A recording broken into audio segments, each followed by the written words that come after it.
I am divorcing you to marry the boss's daughter. Get out now. My husband came home from work and slammed down a completed divorce application form on the table. We had just had our first child and I thought we were building a life together. But my husband threw these unbelievable words at me. I'm going to be the next CEO. No hard feelings. Unable to comprehend what he just said, I hugged our 3-month-old daughter and stood in disbelief. Before we knew it, he had kicked us out of the house. Outside, it was pitch black, and a cold wind was blowing like a storm. Unlock the door, please. I banged on the door several times, but my husband didn't come out. I was left holding my young daughter at a complete loss for what to do. My name is Jessica. I'm 27 years old. My mom divorced when I was little and raised me by herself. Just when I was planning to take care of her in return, she got seriously ill and passed away 3 years ago. Around that time, George, a co-worker 3 years my senior, was always there to support me through the tough times. Eventually, we started dating and got married 2 years ago. But then, just when I thought we would start a warm family life, my husband betrayed me. With no parents or friends to rely on, all I could do was wander a dark path, clutching my young child and my anxious heart. Then I started recalling my husband's recent suspicious behavior. It began 6 months ago. He suddenly said he was getting busier at work and started going on frequent business trips. Even on his days off, he said he had to go out for work golf. Make sure to lay out my new golf attire.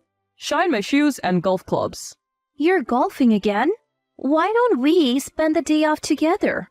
Golf is part of my job. Besides, being with you doesn't benefit me at all. Just be quiet and do as you're told. He never used to talk to me like that. Even when I argued, he wouldn't listen to me. I started to worry as my belly grew larger with our child. But once the baby is born, he will return to the kind person he used to be.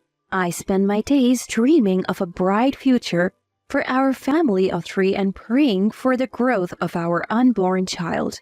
About a month after I gave birth, things changed. My husband began to scrutinize my struggling face. You were never a beauty, but you have aged even more after giving birth. You really are unattractive. I have to take care of the baby and the house. I don't have time for beauty care. That's just an excuse. Ugh. Why did I marry a poor and unattractive woman? The only saving grace was your cooking, and I'm tired of that too. Unable to argue back due to exhaustion, my husband told me he didn't even want to be in the same room with me and locked himself in the bedroom. Since then, I have been sleeping on the living room couch while taking care of our daughter. It's tough now, but things will get better once we have a bit more room to breathe. I just need to hang in there. I believed that someday we would laugh about these days. But then one night, I overheard my husband on the phone after coming home late. Just broke up with you and you're calling already? That's cute. Listening in, it seemed like he was talking to someone he had been on a date with. I confronted him and he quickly ended the call. What are you doing on the phone so late? What? Stop eavesdropping. He shoved his phone into his pocket as if he were a child hiding something. His behavior was just like that of a child who's done something wrong and is trying to hide it. Would you be talking at this hour if it was someone from work? God, you're so annoying. I really got tricked by you. I married you thinking you had money. But you have none. Just like that, he started spilling the shocking truth. I married you for your dead mother's inheritance, you know? What? I never loved you. You are not good looking at all. That's why I'm marrying the daughter of the guy who owns the restaurant chain I work for. She's young and beautiful, unlike you. Caught off guard by his sudden revelation, my husband continued, I have already filled out the divorce papers. Grab them and get out. Now. I stared at the pre-filled divorce papers in disbelief. I was at a loss for words. Wait, this has to be a lie, right? I wouldn't joke about something like this. I proposed to the boss's daughter today and she said yes. So, we're done. Are you serious? You can't just divorce me like this. Explain yourself. All those business trips, all those golf outings, all lies. I've been dating her. I'm going to take over her father's business and become the next CEO. No hard feelings. I felt as if I had been struck by a hammer. Unable to find the right words, I clung to our daughter as he forcefully dragged us both out. Stop! Let go of me! I'm getting rid of the nuisances in this house. Hurry up! Take your hands off me! There was no way to overpower him. My daughter and I were kicked out with nowhere to go. The outside was frigid, almost as if our white breaths would freeze. Unlock the door, please, George! I knocked and rang the bell multiple times, but he never opened the door. I felt utterly lost, holding my young daughter in my arms. I can't let her freeze. I need to find some shelter. The warmth of the baby cradled in my arms was the only thing giving me strength. I had no time to even grab my phone, let alone make a call. But when I checked my apron pocket, I found my wallet stuffed with $30 from my earlier shopping. With a bit of hesitation, I walked into a small hotel I happened upon and asked the elderly couple at the front desk, "How much is a room for the night?" The room cost $50, way more than I had on me. As I was about to leave, the elderly couple asked what had brought me here. The moment I opened my mouth to explain, tears started flowing. They sat me by their warm fireplace and comforted me. After hearing my story, they let me stay for just the $30 I had and even fed me a warm meal. They even provided diapers for my daughter. The next day, while heading home to talk things out with my husband, his car drove past me with another woman in the passenger seat. Rushing home, his car was nowhere to be found. Not only that, the house was locked and I couldn't get in. I had no choice but to wait for him in the cold garage. When he finally returned in the evening, he ignored me entirely, and I was turned away again. In the end, he gave me a meager severance and divorce papers. And that was it. Soon after, I heard he had remarried, this time to his boss's daughter. Still, something nagged at me. The woman in the passenger seat. She seemed strangely familiar. What if... Suddenly, I burst into laughter. I get it. I couldn't stop laughing at the thought that karma would surely catch up to him. First things first, though, I found live-in work and committed myself to supporting my daughter. Before I knew it, 10 years had passed. My once infant daughter was now thriving and even helping out with household chores. Then one day, I was near my workplace. A man suddenly called out from behind me. Jessica, I finally found you. You? Why? It was my ex-husband, panting as though he had run to me. He was wearing a torn, dirty shirt and mud-caked pants. His cheek was swollen red, as if he had been punched. Please, lend me some money. I borrowed from some dangerous people. Next time, a beating won't be enough. Why? Did you marry the boss's daughter? Weren't you said to be the next president? About that. He started to explain. After marrying his boss's daughter, he had received a VP position and lived comfortably. But gradually the business declined. Restaurant after restaurant closed down and eventually the company was sold. Well, every restaurant is struggling to get customers these days.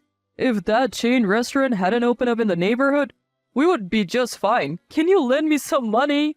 My ex-husband looks at me with teary eyes full of hope. Just then, Linda, an employee who has been by my side, chimes in. "Boss, it's almost time." His eyes nearly pop out of his head as he grips my arm tightly. What? Why are you the boss? Ignoring the pitiful tone of my ex-husband, I shake off his hand and he steps in front of me. What's going on? Explain. His eyes looked almost bloodshot. I could have walked away, but memories of past hardships surged within me. Maybe now's my chance to get back at this man who left me and my daughter. With my emotions in check, I calmly explained how I climbed the corporate ladder. After he kicked me out, an elderly couple let me stay at their hotel when I only had $30 to my name. I started working and living there. The food I made for them every day was well received, so I honed my culinary skills and took over the cooking duties at the hotel. Soon, my cooking became a hit and the hotel became known as a comforting place with delicious food, attracting more guests. The elderly couple, having no heirs, asked me to take over the hotel. I was hesitant because I had no experience in management, but I decided to accept their offer to repay their kindness. What do you know about running a business? I have attended seminars and spent sleepless nights studying hard. Now I own not just the hotel but 10 restaurants across the country known for their delicious food. I have even started getting featured on TV and in magazines. What could it be? My ex-husband glares at me as if he's realized something. Was the restaurant next to mine one of yours? Come to think of it, one of my outlets might be right next to the restaurant run by my ex-husband's father-in-law. I always wanted to succeed and get my revenge on him, but it seems like I've been cornering him without even realizing it. Oh, is that your restaurant? What a small world. You knew, didn't you? I'll sue you for business interference. We are running our business fair and square. Who do you think you're hurting by saying that? After all, his restaurant has been on the decline for years, using subpar ingredients and receiving poor reviews for taste. We have always worked hard to offer fresh, delicious food to as many people as possible. If you tried to cut corners because ingredient prices were rising, it backfired. You can't fool a customer's taste buds.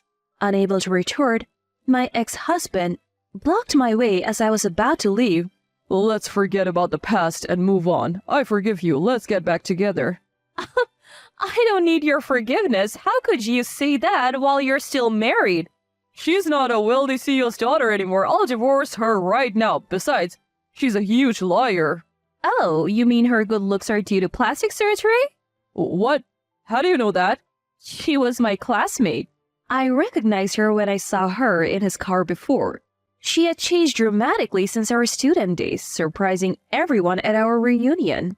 Why didn't you tell me? I was shocked when I saw her old pictures. I put up with it because she had money, but if she's poor and ugly, I don't need her anymore. Let's start over. I was utterly disgusted by my self-centered ex-husband. It's obvious he's counting on my money. You were happy to leave your ugly wife, remember? And you even abandoned our young daughter. Why would I ever forgive you? Turning my back to him, I walked away and entered my office building. Unable to let go, he followed me and started yelling in the lobby. Don't abandon me! This is my workplace. If you disrupt it, I'll call the police. Don't be so cold. We were a good couple, weren't we? Stop kidding yourself. If you show up again, I won't hold back. He was escorted out by a large security guard and sat defeated on the curb. In the end, he divorced a woman who was a CEO's daughter. He later found work as a live-in janitor at a friend's office. Hopefully, he'll regret his past as he moves on with his life. It would be nice if he could polish his soul along with the floors. Meanwhile, I'm thriving in my career.